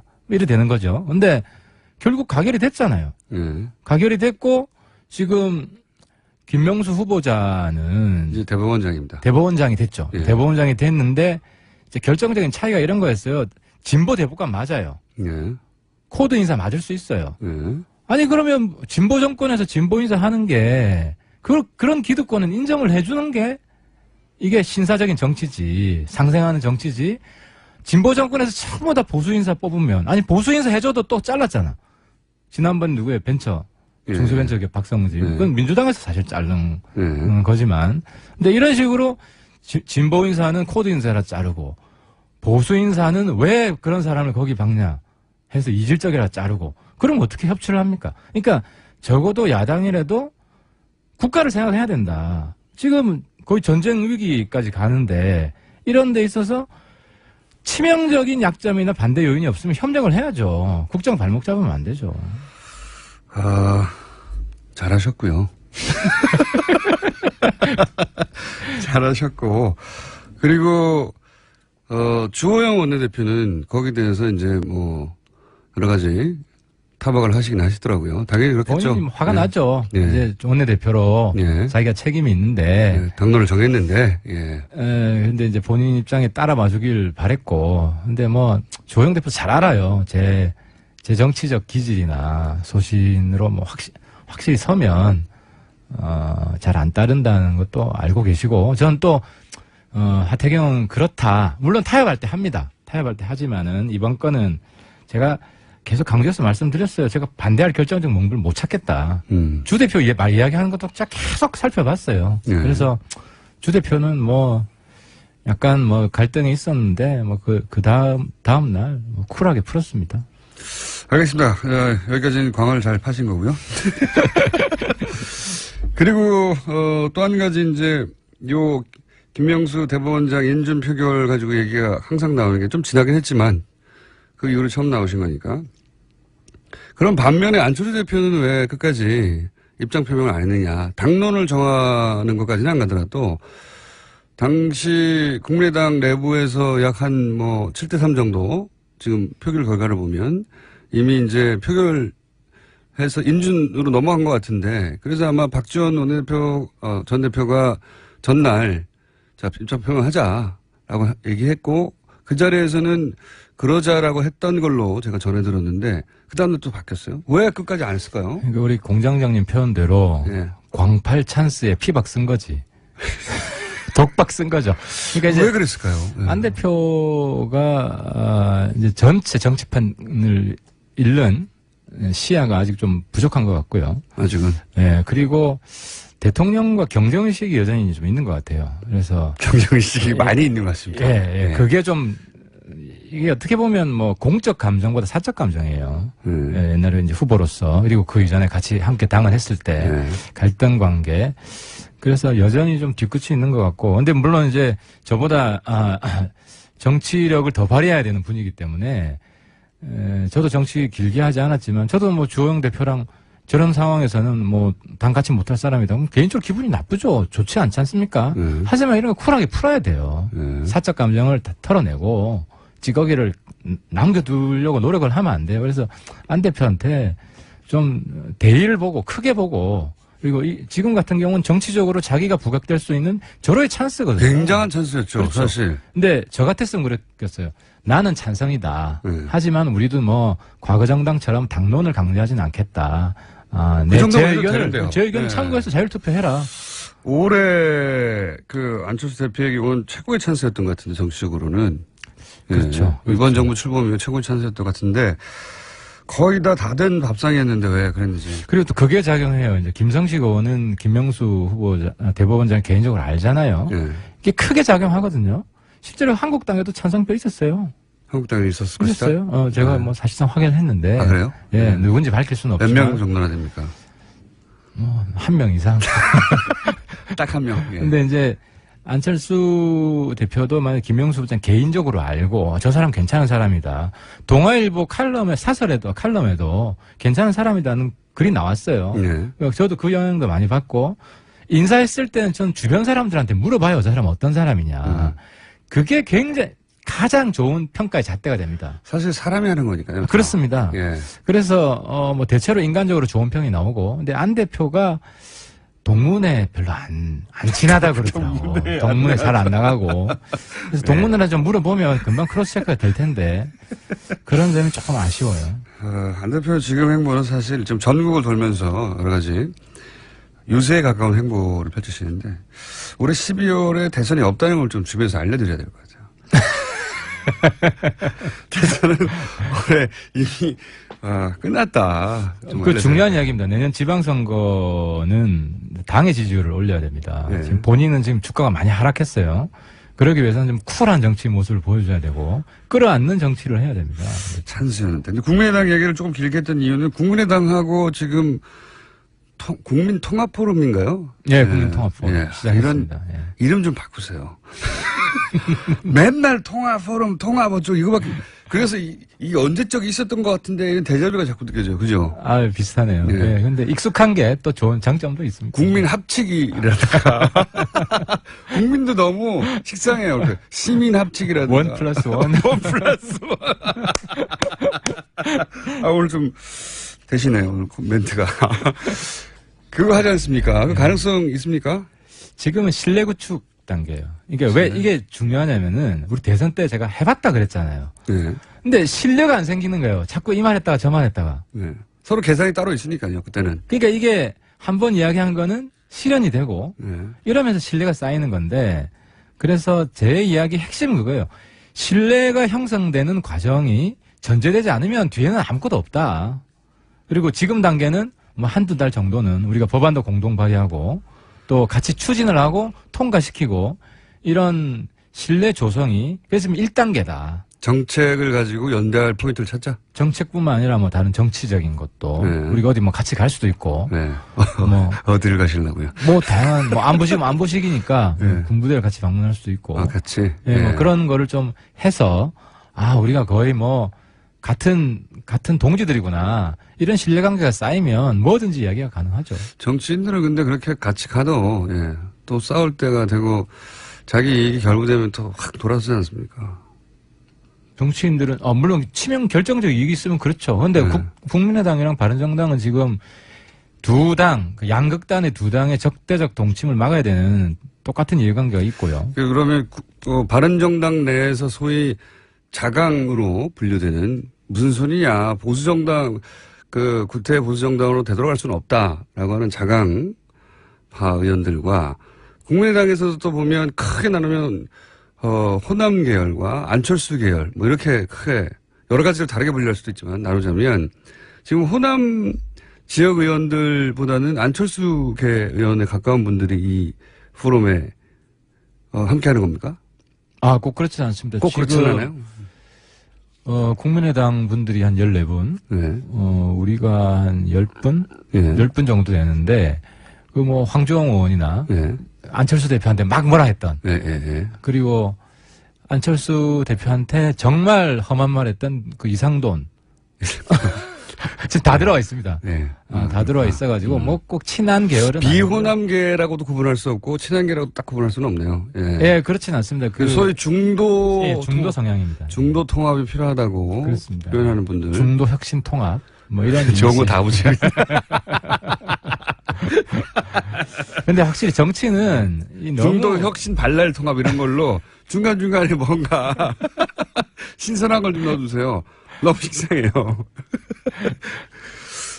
바른정당 내에서는 자강파가 맞죠?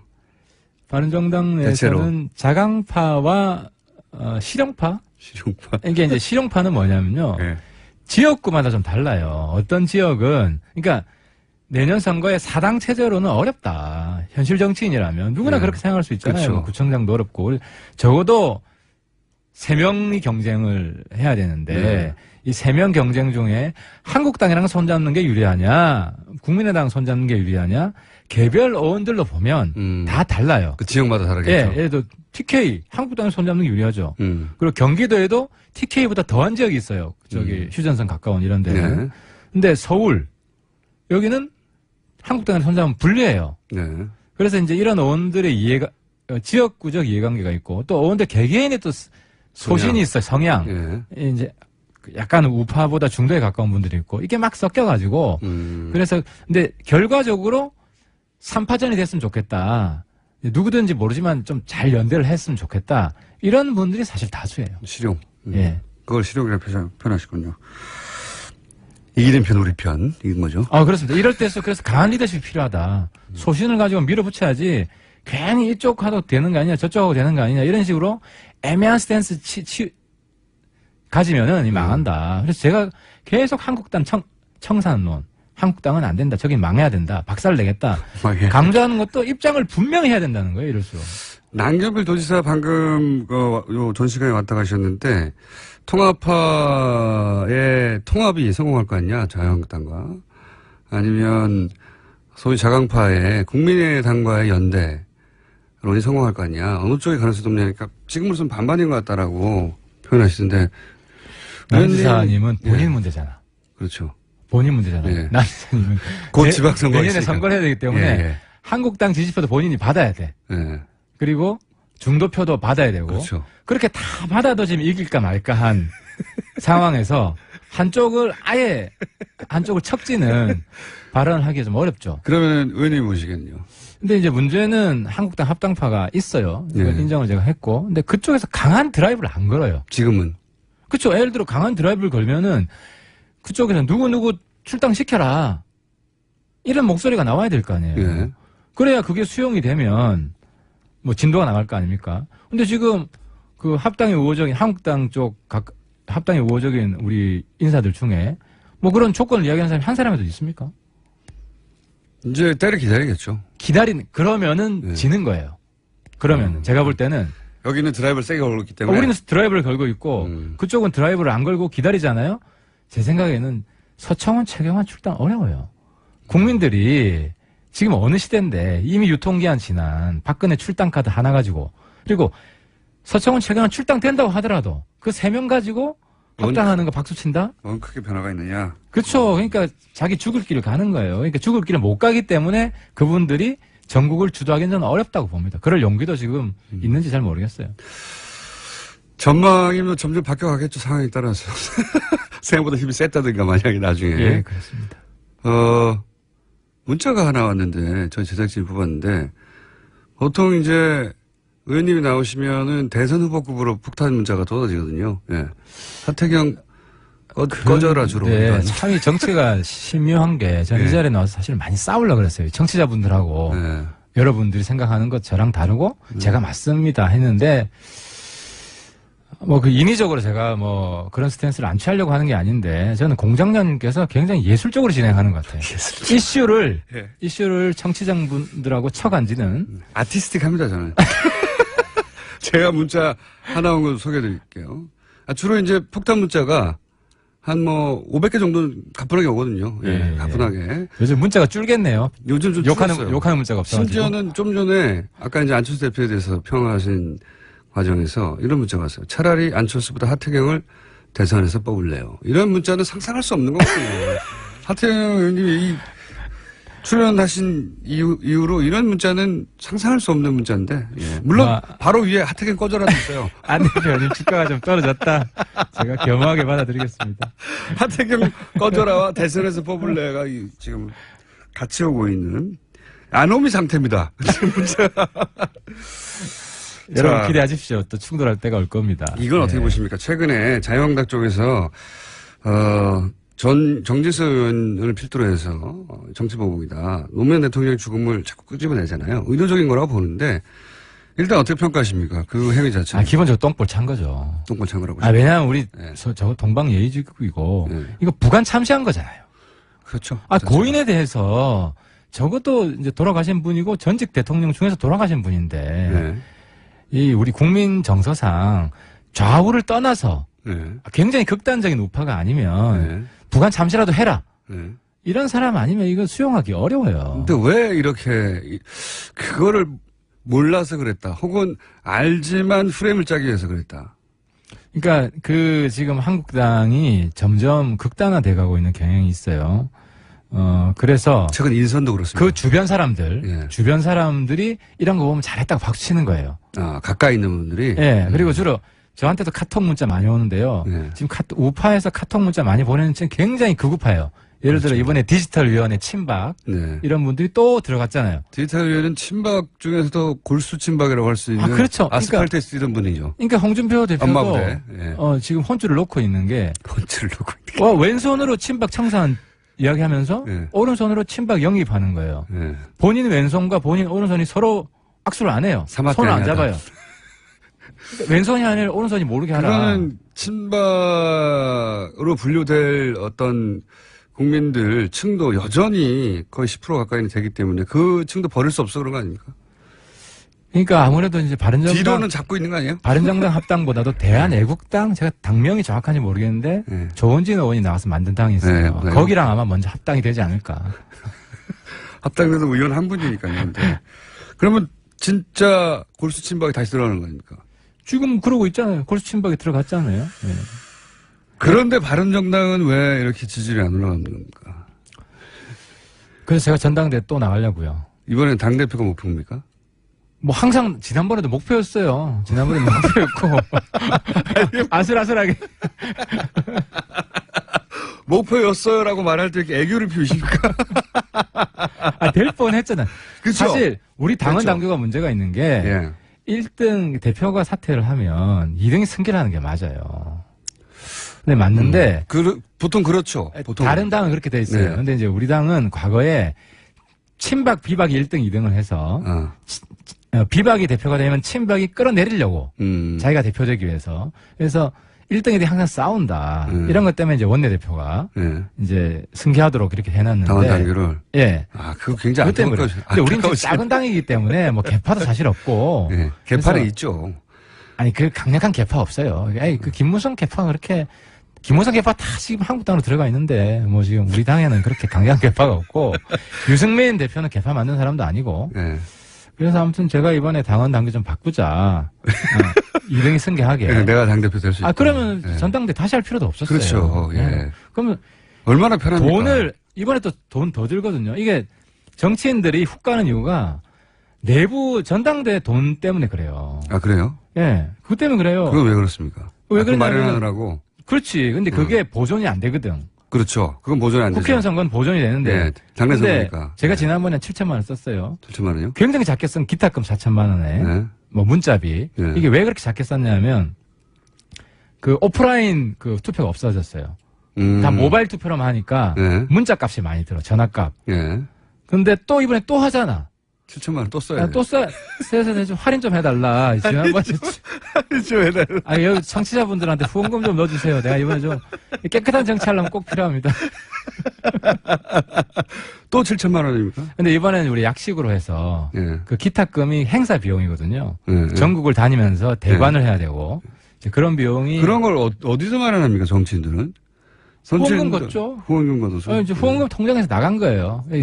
그래서 지금 뭐 후원금을 더 걷는 수밖에 없죠. 뭐. 후원금이 거의 지금 바닥 상태에 보수 가깝습니다. 후보들이 국회의원들이 후원금이 좀 작아요. 이 개인 후원만 되기 때문에. 자, 그러면 당대표가 되시면 당을 그러면 국민의당과 통합적으로 끌고 가실 거라는 거죠? 저는 혁신이 중요한 것 같고요.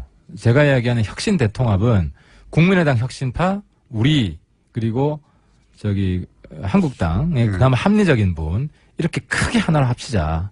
혁신 대통합 노선으로 내가 이번 전당대회 제 모토로 걸고 한번 심판받아볼 생각입니다. 이명박 전 대통령 진영에서는 상당히 위기감을 느끼는 건 분명한 것 같아요. 그래서 이명박 전 대통령이 직접 입장 표명을 해야 하는가 아닌가 이런 얘기도 거기서 나오는 것 같고. 그래서 점점 다가오는 것 같아요. 네. 다가오는데 이제 문제는 네. 좀 제가 안타까운 건 그래요. 이제 MB에 대한 뭐 원한이나 이런 화가 많이 나 있는 분들이 많을 거라고 생각합니다. 네. 하지만 문재인 대통령이 더 성공하기 위해서라도 네. 과거 대통령이 국가의 대표였다. 네. 한 세력의 대표가 아니라. 그래서 직접적인 증거가 나오지 않으면 최소한 공직에 있는 저는 그래서 박원순 시장이 자기 재선 재물로 MB를 쓰는 것 보고 좀 굉장히 실망했어요. 재선의 재물로 쓰고 있는 것이다. 민간인들이야 MB에 대한 화가 나면 표출할 수 있죠. 네. 그런데 어쨌든 공직에 있잖아요. 그 그러니까 부분은 저희가 내일 박원순 시장이 직접 출연하시기 때문에 물어보세요. 예. 제가 볼 때 MB가 관련돼 있다는 직접적인 증거가 없는데 네. MB를 고발하는 건 굉장히 근데 정치 쇼죠. 국정원 뭐 이거는 박원순 시장이 직접 답변하실 내용이긴 한데 국정원에 문건이 나왔지 않습니까? 그리고 국정원에서 제안 문건이 구체적으로 나왔기 때문에 서울시장 정도를 직접적으로 제압하는 문건이라면 이건 대통령께 보고되지 않았겠냐 이렇게 생각하는 게 상식적이지 않습니까? 근데 이제 제가 그래서 대통령의 뜻이 거기 반영됐다고 보고 제가 동료원들한테 네. 이제 물어본 거는 과거 국정원의 나쁜 관행이래요. 알아서 알아서 라이벌 정치나 대통령 괴롭히는 사람들은 거기 보면은 홍준표도 있어요. 예. 그죠? 있죠. 예, 도움이 안 된다고 본 거죠. 그리고 그때. 김재원 친박 그런 분도 있고. 네. 그러니까 대통령하고 척지고 있는 분들에 대해서는 기본적으로 국정원이 과거부터 오래전부터 해온 게 있다. 그래서 저는 이번 기회에 적폐라고 그랬으니까 과거 정권에서도 그 정치인들 사찰한 거 한번 다 까보자는 거죠. 그래야 뿌리 뽑히지. 아니면 오해받는다는 거예요. 특정 정권 죽이기로. 예를 들어서 이게 이제 복수다. 당한 거에 대한 복수다. 그런 마음이 있을 수 있죠.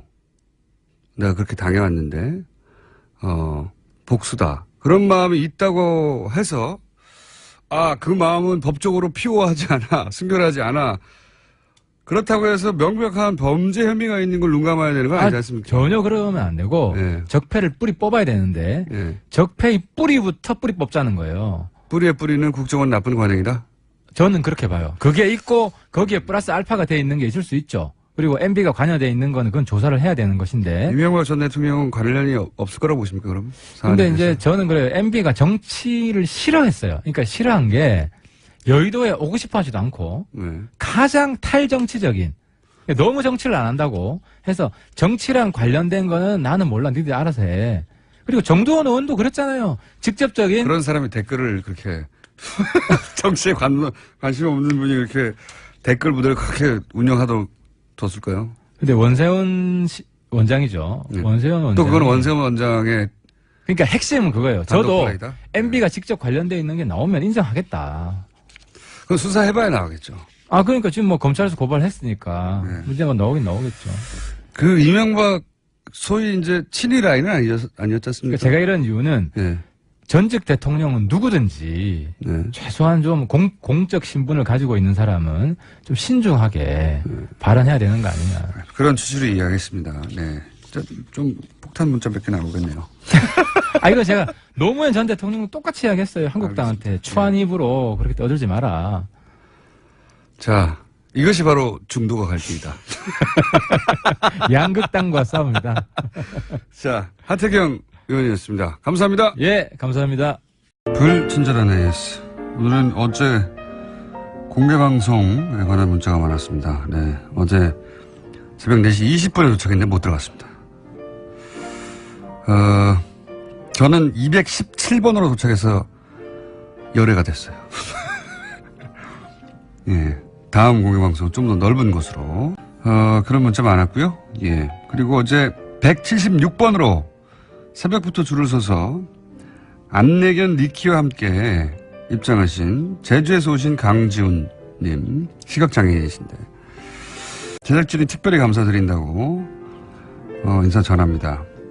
그리고 TBS 사장님이 빨리 공개방송할 때는 2층을 모텔로 하는 것이 필요하다. 하다못해 매트라도 깔아줘야 한다. 잠깐 주무시게. 네, 추진해 보겠습니다. 이낙연 총리님 왜 안 나왔냐는 문자도 꽤 많았는데, 예. 전날 방송 못 들으셨군요. 예. 국무회의를 주재하는 시간과 겹쳤다고 합니다. 네. 겨우.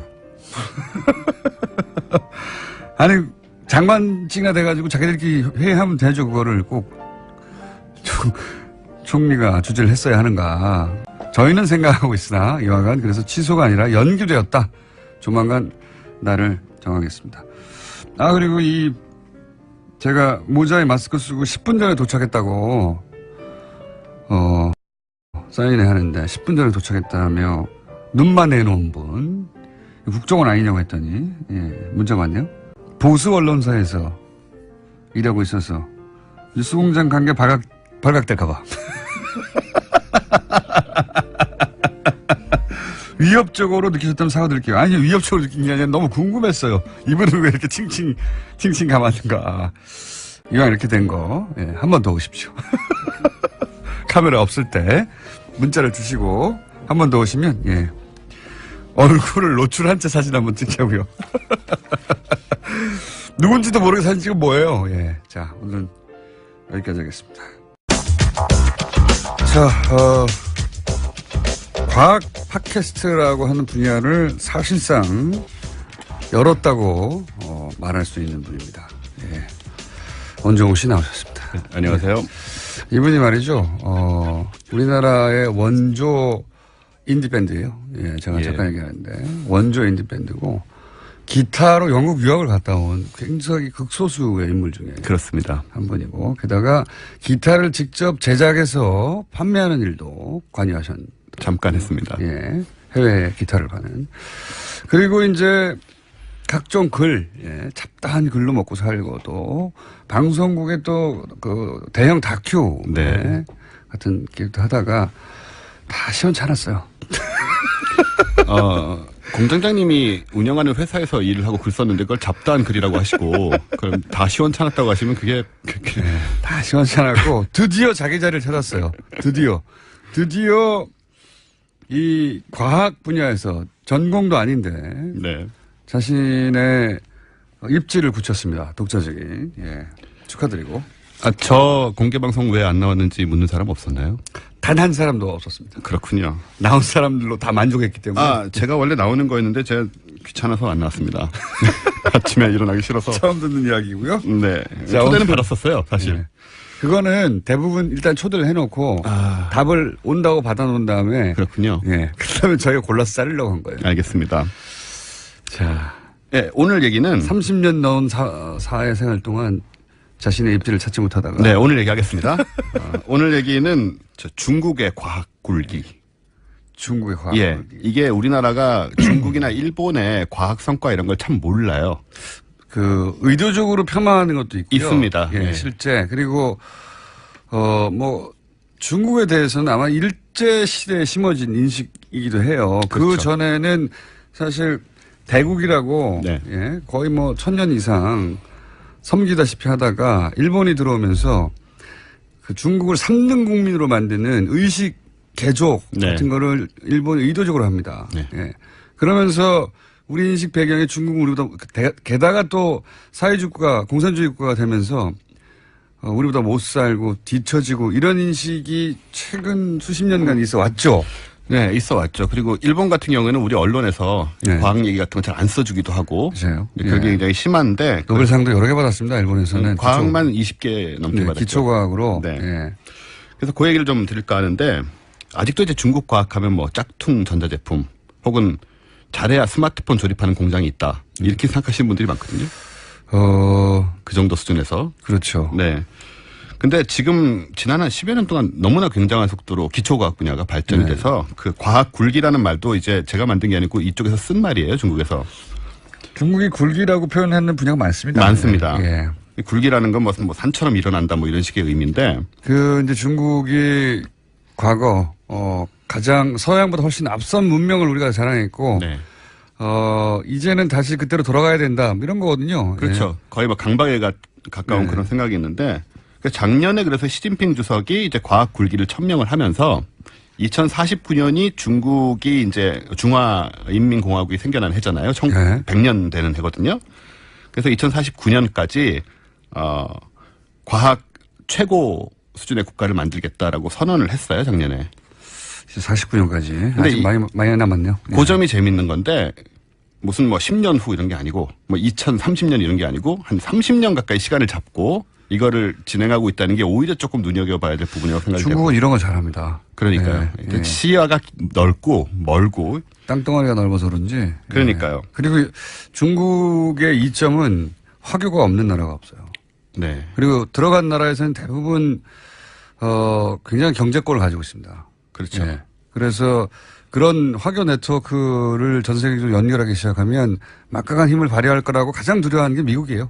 미국이 실제로 두려워하고 있고 미국을 따라잡고 있는 상황인데 지금 그리고 말씀하신 화교 네트워크라는 것이 이제 미국이나 유럽에서 공부하고 연구하고 있던 학자들을 이제 중국으로 다시 이제 불러들이고 있거든요. 굉장히 좋은 대우를 주고. 그리고 그 지역의 상권들, 예, 그렇죠. 알짜 상권들을 화교들이 많이 주고 있어요, 사실은. 그러니까 그런 것들이 이제 여러 가지 조건에서 연결되고 있고 진짜로 연결된 경우에는 엄청난 힘을 발휘할 텐데. 그래서 이제 중국 정부가 소위 이제 연구 개발 투자 그 R&D 예산이라는 게 있잖아요. 한 가지만 더 얘기하면 네. 그 트럼프 대통령의 수석 전략가였다고 최근에 잘린 배넌이 그런 얘기를 했었어요. 북한은 양념일 뿐, 이 북핵 위기 양념일 뿐 실제로는 중국을 지금 눌러놓지 않으면 이제 소위 미국이 아니라 중국의 시대가 열릴 것이다 하는 인식이 트럼프 행정부 내에 있고. 그게 이제 북핵 위기를 더 부풀리는데 영향을 끼친다 뭐 이런 얘기도 있습니다. 여하간 중국이 굉장한 속도로 지금. 네. 일단 중국이 어느 정도 돈을 쓰고 있느냐 여기에 이 연구 개발 투자에 지금이 GDP의 2.1%인데 2020년에는 2.5%로 확대하겠다고 밝혔어요. 근데 이게 이제 퍼센트로 보면 별거 아닌 것 같지만 이게 지금 중국이거든요. 우리나라가 사실 퍼센트로 따지면 세계 최고 수준이에요. 그러니까 R&D 예산이 이제 전체 예산에 차지하는 4%가 넘고 올해도 이제 19조 투자를 하는데 이게 이제 4% 5% 돼요. 그 우리나라 전체 예산이 올해 400조이기 때문에. 근데 중국은 경제 규모가 원체 크니까 금액으로만 따져도 2015년 기준으로 이 연구 개발 투자비만 465조 원이라 우리나라 전체 예산보다 큽니다. 저는 중국하면 생각나는 게 창어 몇 톤인지 기억 안 나는데 창어. 네. 달 착륙을 했어요. 달 착륙했죠. 5년 전에 무려. 우리가 이제 독자적인 인공위성 발사체 기술이 없잖아요. 아직 없죠. 없는 거는 우리 기술력이 거기 못 도달해서가 아니라 미국이 못하게 하는 거거든요. 예, 로켓 때문에 로켓 기술하고 연결되니까. 그렇죠. 이제 ICBM 기술하고 같은 거니까. 네, 못하게 해서 여전히 인공위성을 독자적으로 못 쌓아 올리는데 중국은 달 착륙을 했어요. 네, 무인이긴 하지만 했습니다. 네. 달 착륙을 했고 우주정거장도 지금 쏘아 올렸죠. 텐궁이라고 네. 올라가 있죠. 올라가 있고. 이런 거 우리가 잘 모르거든요. 이거 잘 보도 크게 안 하거든요. 네. 네. 그래서 이렇게 많은 돈을 쓰면서 이제 어느 수준에 올라 있느냐를 우리가 좀 봐야 되는데 일단 과학기술계에서는 그 논문 영향력이라는 게 굉장히 중요한 지표거든요. 네. 얼마나 참조되느냐. 그렇죠. 예. 그러니까 일본의 문부 과학성이 주요 8개 분야 과학 관련된 분야를 분석한 결과 미국과 중국이 4개 분야씩 수위를 차지한 거예요. 미국과 중국이. 네. 그러니까 이 논문 영향력 분야에서는 미국하고 동등한 상황에 이미 도달을 했다. 예전에 이런 얘기 했었어요. 일본을 전 세계에서 유일하게 무시하는 나라가 한국이다. 이런 얘기가 있었는데 제가 보기에는 최근 조금 바꿔서 전 세계에서 중국을 가장 낮게 보는 나라 중에 하나가 우리나라인 것 같아요. 예. 그러니까 이제 그런 관념을 가지다 보면 우리가 이 속에서 계속 뒤처질 수밖에 없다는 게 지금 문제가 되는 건데, 그리고 아까 이제 로켓 얘기하셨지만 중국은 우리 이제 나로를 몇 년 전에 발사를 했잖아요. 네. 근데 중국은 이미 1999년에 그 선저우 1호를 발사했고요. 네. 자체 기술로. 예, 자체 기술로. 네. 2001년, 2002년 뭐 2호, 3호, 4호, 2003년에도 쐈고 2008년에는 선저우 7호가 나가서 우주인들이 우주 유영도 했습니다. 밖에서. 네. 그리고 2011년에는 선저우 8호가 나가서 이제 방금 말씀하신 우주정거장 텐궁 1호하고 도킹도 했고. 그러니까 이런 과정들이 다 있는데 독자 기술로. 독자 기술로. 예. 일단 여기는 ICBM 기술이 있으니까 발사체 기술이 있는 거거든요. 그리고 아무튼 중국은 우주 정거장과 유인 우주선을 보유하고 그걸 아주 적극적으로 활용하고 있는 나라인 거죠. 우주 실험실이라고 자기들은 부른다고 하더라고요. 그렇죠. 예. 나 이렇게 많이 알지? 그러게요. 예. 우주 관련 관심 많아요. 그래비티 영화에도 보면 그 텐궁 1호를 향해서 네, 이제 네. 가는 네. 살려고 그 장면이 사실 나오는데 근데 보면서도 우리가 많이 놓쳤죠. 그 다음에 최근에는 엑스레이 위성을 발사해서 이건 완전히 기초과학 기술인데 네. 그래서 이제 인공위성으로 띄워놓고 엑스레이로 이제 우주를 찍는 네. 그런 우주 망원경인데 이것도 완전 최첨단 기술인데 이제 이런 것도 보유를 하고 있는 상태. 그러니까 지금 문재인 정부가 얼마나 어려움을 처해 있습니까? 이렇게 막 뻗어가는 중국하고 그다음에 그 트럼프의 미국하고 사이에서 북핵 때문에 그러니까요. 정말 곤궁에 처해 있어요. 제가 보기에는 옵션이 너무 없다. 옵션이 없다고 보이네요. 저도. 네. 네. 이런 얘기 하다가 또 갑자기 생각나네요. 네. 그러니까 중국 사드 때문에 중국하고 이렇게 우리가 이제 갈등을 일으키고 하는 게 장기적으로 보면 물론 우리 뜻대로 의사결정을 해야 되지만 모든 사안들을 이게 장기적으로 큰 걸림돌이 될 수도 있다 이런 생각도 듭니다. 저는 중국과 관계에서. 어쨌든 그러니까 우린 뭐 하냐 이런 얘기 하시려고 그런 거 아니에요. 그죠? 예, 그것도 그런데 어쨌든 일단 현황을 좀 아는 게 중요하다는 게 얘네들은 이제 세계에서 다 제일 큰 걸 만드는 거예요. 입자기 만든다는 얘기도 있었던 것 같아요. 그죠? 예, 중국에서? 입자 가속기를 네. 2020년에 가속기. 이제 만드는데 이게 스위스의 지금 LHC라고 세계에서 가장 큰 게 네. 이게 지름이 27km거든요. 네. 이것의 2배짜리를 건설을 한다. 땅이 크니까. 땅이 크니까 이거 뭐 이 정도 땅이야 뭐 아무데나 있는 거죠, 거기야. 조금 큰 게 아니라 예, 2배. 한 50km 정도 될 것 같아요. 거기 전 세계 소위 이제 물리학자들을 내놓으라는 사람들 거기 가서 있는데 이제는 그렇죠. 중국으로 오겠네요. 일로 오겠죠. 더 좋은 장비가 있는 거니까. 네. 그러니까 2배. 네, 2배.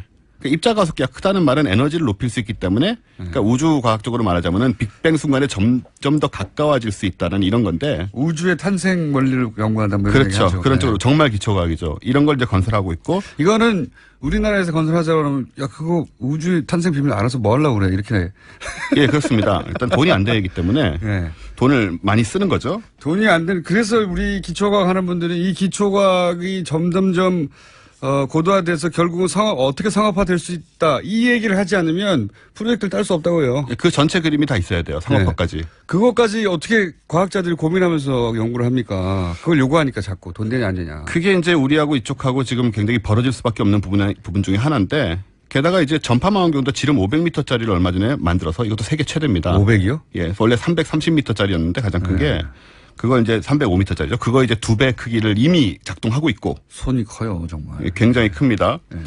근데 이제 말씀하신 것처럼 국가 차원에서 과학기술 이런 기초과학에 특히 투자해야 되는 이유는 이게 돈이 많이 들고 돈이 안 되기 때문이거든요. 그렇죠. 그럴수록 정부에서 해야 되는 건데 중국은 이제 지금 또 뭘 만들었냐면 미래과학상이라는 걸 만들었어요. 미래과학상이요? 예. 어워드? 예, 어워드죠. 이거는 민간단체가 미래폼이라는 민간단체가 하는 건데 뭐 바이두 회장이니 뭐 레노버 회장 이런 분들이 만든 건데. IT 기업들. 예, 예. 상금이 노벨상하고 같은 100만 달러라서 이게 권위가 불과 2, 3년 만에 확 생겨버렸습니다. 100만 달러. 우리나라에도 한국과학상이 있거든요. 네. 원래 상금이 5천만 원이었는데요. 2014년부터 3천만 원으로 줄었습니다. 그러니까 저쪽은 11억이고 우리는 3천만 원이거든요. 이게 전 세계를 대상으로 하는 겁니까? 중국의 그 중국에서 연구하는 사람을 대상으로 합니다. 국적은 상관이 없어요. 국적은 상관이 없고 네. 그러니까 중국에 와서 그렇죠. 연구 인력들을 유치하려고 하는 노력 중 하나군요. 중국인도 주지만 이제 오면 너희들도 주겠다는 거니까 이게 또 굉장히 그런 부분의 어떤 묘한 그 유인책이기도 한 거죠.